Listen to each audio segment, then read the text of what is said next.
부드럽게 달군 화재의 소설, 처절한 복수, 레드선!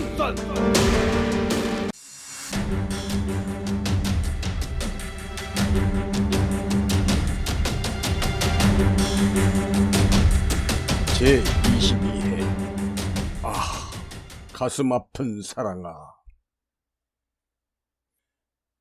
정민수는 검은색 중절모를 고쳤으며 한 손으로 테이블을 짚고 일어난다. 그리고는 조은아에게 가볍게 목례를 한 후 문 쪽을 향해 뚜벅뚜벅 걸어간다. 조은아는 걸어가는 뒷모습을 그저 바라볼 뿐 아무 말이 없다. 철컥 문을 열고 막 나가려는 순간, 가지마! 승우 오빠! 순간 정민수는 그 자리에 그대로 얼음장이 된다. 뒤를 돌아볼 용기조차 낼 수 없다. 다시 조은아의 물먹은 듯한 음성이 들린다. 승우 오빠! 내가 오빠를 얼마나 기다린 줄 알아? 다시 또 가면 난 어떡하라고? 이 얼마나 기다리고 기다렸던 순간인가. 정민수의 마음은 갈기갈기 찢겨져 허공에 흩어지는 것만 같았다. 보고 싶다. 이제는 정민수도 윤철민도 아닌 순수했던 그 시절의 윤승호로. 그러나 성큼 뒤돌아설 수가 없다. 자신의 처지가 정말 원망스럽다. 이때 정민수는 자신의 등 뒤로 살펴시 안겨오는 포근함을 느꼈다. 오빠! 승호 오빠! 은하. 그래, 나 은하야. 오빠는 이미 나를 알고 있었겠지만 난 민수 씨가 승호 오빠라는 것을 얼마 전에 알았어. 그것도 저 불쌍한 미화를 통해서. 정민수는 안긴 조은아를 향해 뒤로 돌아선다. 그리고는 검은색 중절모를 천천히 벗는다. 교도소를 탈옥하고 서울 생활을 시작한 이후 거의 벗지 않았던 중절모다. 특히 조은아에게는 자신의 본 모습을 처음으로 보이는 순간이다. 준수하다. 그것밖에 달리 표현할 방법이 없다. 송충이처럼 꿈틀거리는 짙은 눈썹에 유난히 움푹 들어간 까만 두 눈동자, 우뚝 솟은 콧방울과 일자로 굳게 담은 입술, 흠이라면 오른쪽 볼에 희미하게 나타나는 흉터가 흠일 뿐 참 미남이다. 조은아는 일찍이 이런 미남을 본 적이 없다. 어릴 적 승호의 모습과는 또 다른 매력이 흘러넘쳤다. 조은아는 정민수를 잠시 올려다 본다. 조은아의 두 눈에서 눈물이 그렁그렁 고인다. 정민수가 살짝 두 팔을 벌리며 입을 연다. 은하, 나도 은하가 정말 보고 싶었어. 순간 조은아는 정민수의 품으로 파고들며 와락안긴다. 승우 오빠, 나도 오빠가 미치도록 보고 싶어. 조은아는 말을 다 마칠 수가 없었다. 정민수의 입술이 자신의 입술을 강하게 포겠기 때문이다. 조은아는 정민수의 목덜미에 실컷 매달리며 끌어안는다. 그리고는 두 눈을 지그시 감는다. 승우 오빠. 감미롭다. 촉촉하다. 그리고 달콤하다. 조은아는 김상호에게 끌려가 강간당하다시피 당했기 때문에 이처럼 달콤한 입맞춤을 해본 적이 단 한 번도 없다. 헌데 이토록 감미롭고 짜릿하며 황홀한 줄은 몰랐다. 온몸이 파르르 떨리며 1만 볼트 이상의 고압 전류에 감전된 듯 전율이 온다.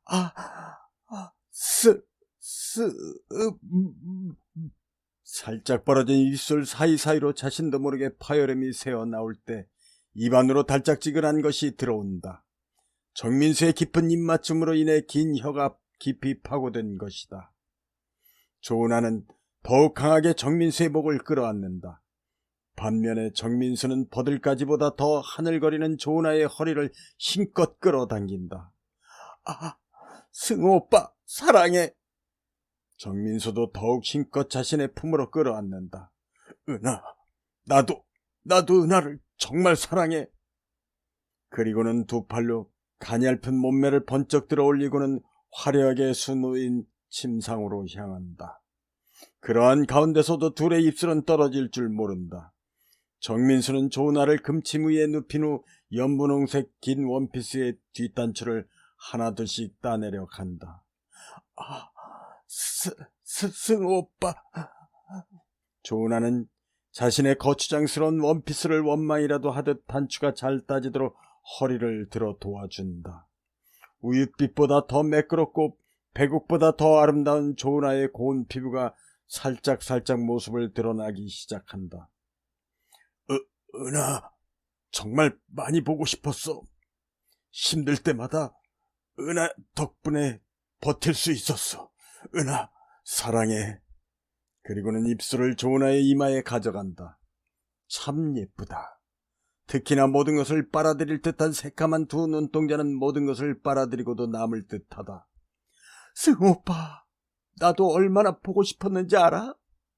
조은아의 섬섬옥수도 어느새 정민수의 붉은 넥타이와 하얀 와이셔츠를 한꺼풀 한꺼풀씩 벗겨내리고 있다. 차츰 드러나는 정민수의 몸매, 햇빛에 걸린 듯한 구릿빛 몸매에다 금방이라도 튀어나올 듯한 지렁이처럼 꿈틀거리는 모든 근육을 보자 가벼운 탄성을 자아낸다. 온몸에 전율이 흐르더니 어느새 온몸 구석구석이 촉촉이 젖기 시작한다. 정민수의 입술이 조은아의 귓불과 코끝을 지나 목덜미를 자극하자 격하게 파르르 떨기 시작한다. 부드럽고 조심스럽게 다루던 정민수가 어느 한순간이 되자 거칠게 다루기 시작한다. 승우 오빠 사랑해요. 은하, 나도 은하 사랑해. 아주 많이. 둘은 그렇게 긴 밤을 새우다가 새벽녘이 되어서야 겨우 잠이 든다. 소리나는 자명종을 꾹 누르며 먼저 잠을 깬 사람은 조은하다. 정민수는 엎드린 채 곤히 자고 있다. 조은하는 정민수의 등 위에 살포시 엎드린다. 정민수의 오른쪽 날개 쭉지 아래 십자가로 된 상처가 선명하다. 자신이 방직 공장 다닐 때 중학교 2학년인 승호와 가을 어느 날 야외로 놀러갔을 때 물장구 치며 김밥을 먹고 있는 승호를 발로 툭 차서 밀었다. 승호가 물에 빠지면서 날카로운 돌에 찍혀 열십자로 길게 난 상처다. 그때 자신이 한 말이 기억난다. 얘, 나중에 많은 사람을 구하려나 봐. 그게 무슨 말이야? 상처가 십자가로 길게 났어. 십자가는 예수님이라고 그러던데? 잠시 상념에서 깨어난 조은아의 두 눈에서 기어이 이슬이 맺힌다. 참 불쌍하고 가엾은 사람. 그러나 사랑할 수밖에 없는 사람. 그리고는 상처난 그곳에 쪽하고 입을 맞춘다. 정민수의 머리맡에 놓인 작은 지갑이 보인다. 조은아는 지갑을 열어본다. 그 순간 다시 한번 왈칵 눈물을 쏟아낸다. 지갑 안에는 선명하고 또렷한 갓 찍은 듯한 흑백사진 한 장이 곱게 갈무리 되어 있다. 승우와 함께 야외로 나갔을 당시에 찍은 사진이다. 얼마나 소중하게 간직했는지 구김살 하나 없다. 다만 물기에 젖은 듯 군데군데 얼룩이 베어져 있다. 동해에서 김상호의 총에 맞고 바다로 뛰어들었을 때 바닷물에 젖었던 것이다. 승우 오빠, 고마워. 잊지 않고 기억해줘서. 조은아는 엎드려 자고 있는 정민수의 구릿빛 근육질로 된 등을 가만히 끌어안는다. 이때 은하, 왜 더 자지 않고? 정민수가 부시시 두 눈을 뜨며 돌아눕는다. 그렇게 되자 둘은 자연히 포개지는 상태가 되었다. 둘의 코가 서로 닿을 듯 말 듯한 상태로 서로의 두 눈을 빤히 쳐다본다. 참 예쁘다. 맑은 수정빛 호수보다 더 맑다. 그리고 흑진주보다 더 아름답다. 둘은 서로의 눈 속으로 빨려 들어갈 듯하다. 승우 오빠, 고마워. 은하, 뭐가? 승우 오빠, 모두 다. 특히 우리 전수 살려줘서. 승우 오빠, 이 은혜 어떻게 말을 다 끝내기도 전에 정민수의 입술이 다시 입안으로 파도처럼 격렬하게 밀려 들어온다. 정민수는 어젯밤보다 더 격렬하게 조은아를 다루기 시작한다. 승우 오빠, 또야? 둘은 그렇게 다시 또 거칠고도 격렬하게 사랑을 나누기 시작한다. 다음날 토요일 오후 2시경 경찰청 직원들은 대부분 우르르 떼거지로 몰려 일찍 퇴근했고 남아있던 나머지 몇몇 직원들도 퇴근을 하기 위해 335 짝을 지어 경찰들과 집회군중 사이를 뚫고 나온다. 토요일 오후임에도 서울중앙경찰청 주위에는 엄청난 인파로 인산인해를 이루고 있다. 검찰청의 주위를 물새 틈 없이 뱅 둘러싼 경찰 병력과 그 앞에 수많은 군중들과 격렬하게 대치하고 있다. 한강신문 호해를 통해 김상호 검사의 비리뿐만 아니라 친구를 살해한 살인자임을 한강신문의 호해를 통해 접한 군중들이 몰려든 것이다. 사실 그 군중들 중 대략 절반 정도는 불금에 의해 동원된 조직원들이다. 갑작스러운 사태에 대해 검찰 쪽에서도 이만저만 골치 아픈 일이 아니었다. 사실 자체 내사에 들어갔으나 이틀 사이 사태가 이렇게 급박하게 돌아갈 줄은 몰랐던 것이다. 살인마 김상호를 끌어내자. 자, 저를 따라 힘차게 외쳐주십시오. 앞장서서 팻말을 높이 들고 힘차게 외치는 사람은 다름 아닌 불곰이다. 살인마 김상호를 처단하자. 검찰청 후문 쪽은 김상호가 절대 빠져나가지 못하도록 집회 군중들이 철통같이 지키고 있다. 그뿐만 아니라 사이사이는 일정한 간격을 두고 한강신문 지부장들이 감시하고 있다. 철통같이 입구를 막고 있던 경찰 병력들이 근무 교대 시간이 되자 조금 어수선하다. 이때 덜커덩 끽 소리를 내며 군용 찝차 한 대가 검찰청 문 앞에 선다. 그러자 경찰 기동대원들이 막아선다. 멸공! 근무 중 이상무! 선글라스를 쓴 장교가 차문을 내리며 가볍게 경례를 받는다. 멸공! 차는 들어갈 수 없습니다. 그래, 나 기동대 5중대장이야. 그래도 안 됩니다. 대대장님의 명령입니다. 이 자식이, 너 어디 소속이야? 불이익 받고 싶어? 불이익이라는 말에 순간 움찔한다. 그럼 중대장님, 차는 두고 빨리 들어가셨다 나오십시오. 그래, 알았다, 그럼. 차에서 내린 사람은 다름 아닌 정민수다. 운전병으로 변장한 사람은 흑표다. 흑표는 정민수를 내려주고는 차를 돌려 사라진다. 교대를 위해 운전병이 잠시 자리를 비운 사이 길가 쪽에 세워놓은 집차를 간단히 훔쳐타고 정민수를 내려준 후 다시 그쪽 부근 아무데나 세워놓고 사라진 것이다. 그 사이 차에서 내린 정민수는 검찰청으로 안으로 들어가려다 말고 경비실로 잽싸게 몸을 숨긴다. 청사 안에서 퇴근하기 위해 많은 사람들이 쏟아져 나왔기 때문이다. 다행히 경비실도 근무 교대 시간이라 경비실 안 깊숙한 곳에서 부스럭거리는 소리가 들렸고 코딱지만한 경비실 사무실 안은 비어있다. 정민수는 재빨리 경비과장 제복으로 갈아입고 경비과장 모자를 쓴 후 밖으로 나온다. 그리고 아무렇지도 않은 듯한 표정으로 검찰청 내부로 들어간다. 이때 뒤에서 군화 소리가 요란하게 들린다. 뚜둑 뚜둑 뚜둑. 그러다가 갑자기 등 뒤에서 멸공! 하는 소리에 정민수는 잠시 움찔한다. 인솔하던 상급자가 정민수를 향해 거수경례를 하는 소리다. 그제야 정민수는 안도의 숨을 내쉬며 어색하지 않게 얼른 경례를 받는다. 멸공! 저 경비과장님, 이제부터 이 청사 안으로는 아무도 들어올 수 없습니다. 빨리 이 청사에서 나가셔야 합니다. 정민수가 경비실에서 훔쳐 입은 옷이 경비과장의 옷이라 이들이 경비과장으로 오인한 것이다. 알겠네. 헌데 자네들은? 예! 저희들은 청사 내 병력 배치 중입니다. 말을 마치고 병력을 인솔한 채 청사 안으로 들어간다.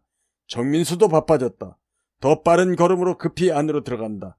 경찰들이 집총을 한 채로 이곳저곳에 배치되고 있다. 김상호에 대한 신변 보호에 들어간 것이다. 아직은 병력 배치 중이라 주의가 어수선하다. 정민수가 2층으로 올라가 3층으로 올라가려 하자 배치된 기동대원 중 한 명이 막아선다. 안 됩니다. 경비과장님, 이 시간 이후부터는 나갈 수는 있어도 누구도 안으로 들어갈 수 없습니다. 알았네. 정민수는 급히 발길을 돌려 계단 바로 옆에 위치한 화장실로 들어간다. 앞뒤 가리지 않고 들어간 곳이 공교롭게도 여자 화장실이다. 이곳저곳에서 군화 소리와 호루라기 소리, 그리고 고함 치는 소리가 뒤엉켜 들려온다. 다시, 이곳저곳에서 군화 소리와 호루라기 소리, 그리고 고함 치는 소리가 뒤엉켜 들려온다. 뚜두두, 삐빡. 빨리들 나가세요. 문을 내립니다. 정산에 있는 나머지 직원들을 내보내는 소리다. 집무실, 화장실을 할 것 없이 일일이 들어가 확인을 하고 있다.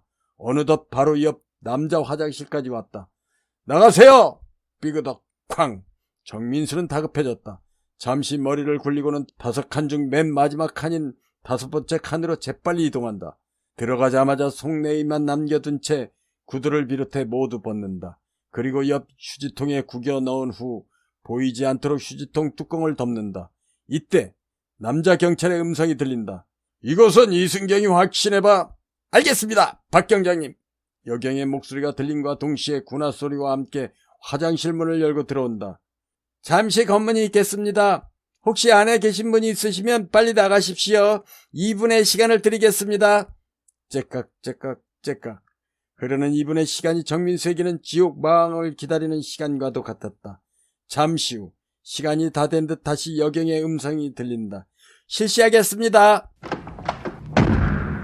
어느덧 바로 옆 칸인 넷째 칸까지 와서 문을 여닫는다. 드디어 정민수가 숨어있는 마지막 5번째 칸이 열린다. 박 경장님, 아무도 없습니다. 그래? 다시 재검열하면서 나오도록. 예! 그리고는 다시 역순으로 문을 여닫으며 나간다.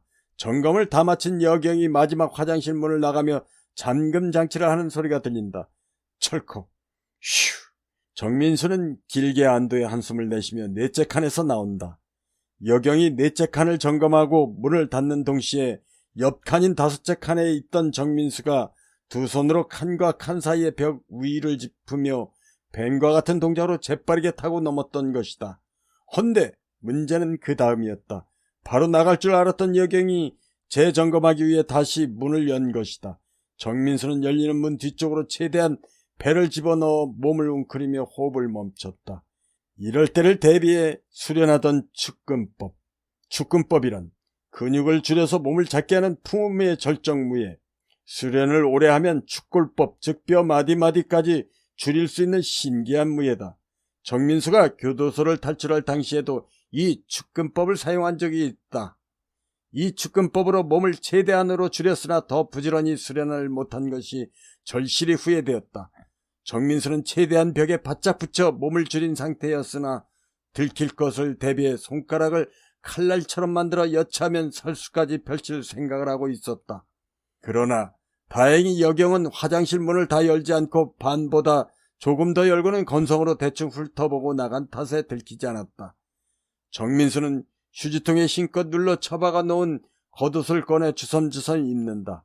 몰래 가지고 들어온 세톱과 드라이버, 집게 손가락만한 손전등 등, 그리고 일전에 푸쭉한 냉장고에서 빠져나올 때 사용했던 만능 열쇠와 무엇보다도 권총을 잘 갈무리한다. 경비과장이라는 모자는 벗어 던지고 품에서 검은색 중절모를 꺼내 지그시 눌러 쓴다. 주위를 한번 쓱 둘러본다. 창을 통해 보이는 밖은 집회 군중과 경찰들 사이에서 밀고 당기는 일이 반복되고 있다. 불곰이 잘하고 있군. 화장실 안 한쪽 벽에는 쓰레기를 버리면 1층 쓰레기 처리장으로 바로 통하는 쓰레기통 입구가 잠겨있는 누런 자물쇠를 만능 열쇠로 이용해 가볍게 연다. 딸깍. 쓰레기는 버리기에 충분하지만 사람이 들어가기에는 너무 작다. 머리를 숙여 안을 살피던 정민수의 얼굴에 화색이 된다. 됐어. 저 정도면 충분해. 혼자 중얼거리며 원래대로 자물쇠를 채워놓는다. 혹시 또 누가 들어올지 아무도 모른다. 정민수는 서두르기 시작한다. 화장실 4째 칸과 5칸 사이에 벽에 올라간다. 천정은 다행히도 텍스로 되어 있다.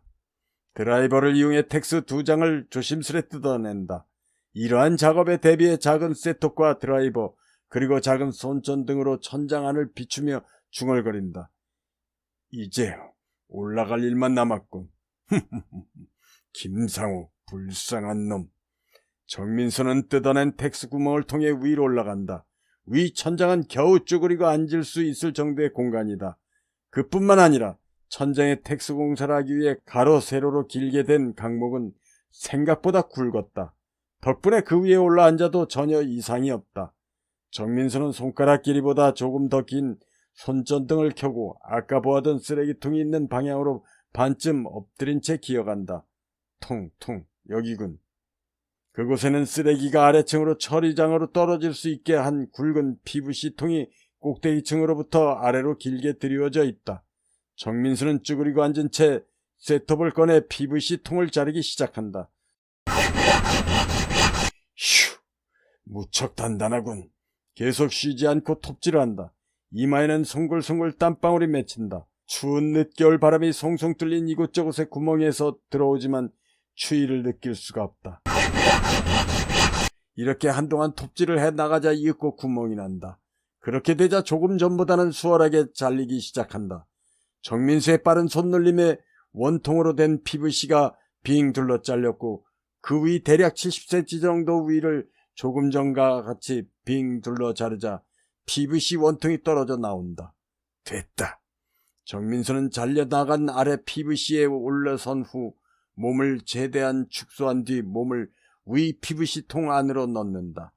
토요일이라 청소를 해간 탓에 통 안은 비었으나 쓰레기 썩은 듯한 쾌쾌한 냄새가 진동을 한다. 어이 제기를. 정민수는 자신의 가슴 높이쯤에 다시 톱질을 시작한다. 그러나 원통 아니라 톱날에 구멍을 낸 후 쇠톱날을 끼워서 톱질을 해야 했다. 이렇게 손가락 5개 정도 들어갈 정도로 구멍을 뚫어 홈을 판 곳에 한 발로 홈을 밟고 올라서고 다른 한 발은 무릎을 구부려 원통 속 반대편을 지탱하면서 그 위 가슴쪽 높이에 다시 같은 방법으로 구멍을 뚫은 후 빙둘러 톱질을 해나가기 시작한다. 안 되겠군. 강철 체력인 정민수도 힘이 드는지 잠시 휴식을 취하기 위해 온 곳으로 내려간다. 휴, 악취가 나는 PVC통에서 고개를 빼자 살 것 같았다. 공기가 이토록 소중하다고 느낀 것은 교도소 탈출 당시 변기통 아니었고 이번이 2번째다.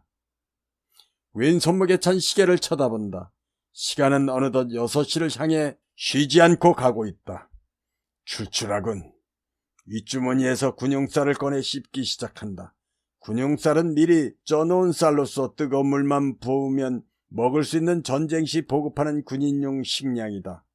군용쌀을 한 주먹 꺼내 씹으며 다시 PVC 원통 안으로 고개를 들이민다.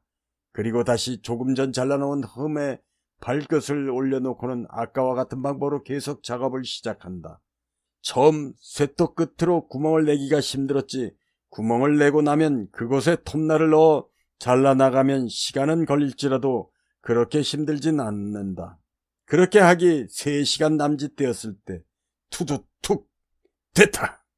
3층 바닥 콘크리트로 위로 솟은 그 위쪽의 PVC관을 잘라낸 것이다. 고개를 내밀어 본다. 3층 천장 속의 바람이 비록 먼지바람일지언정 코스로 들어오니 상쾌하다. 정민수는 잘라낸 원통을 3층 천장 공간으로 밀어넣은 후 3층 천장으로 조심스레 기어오른다. 그리고는 스스로 만족해한다.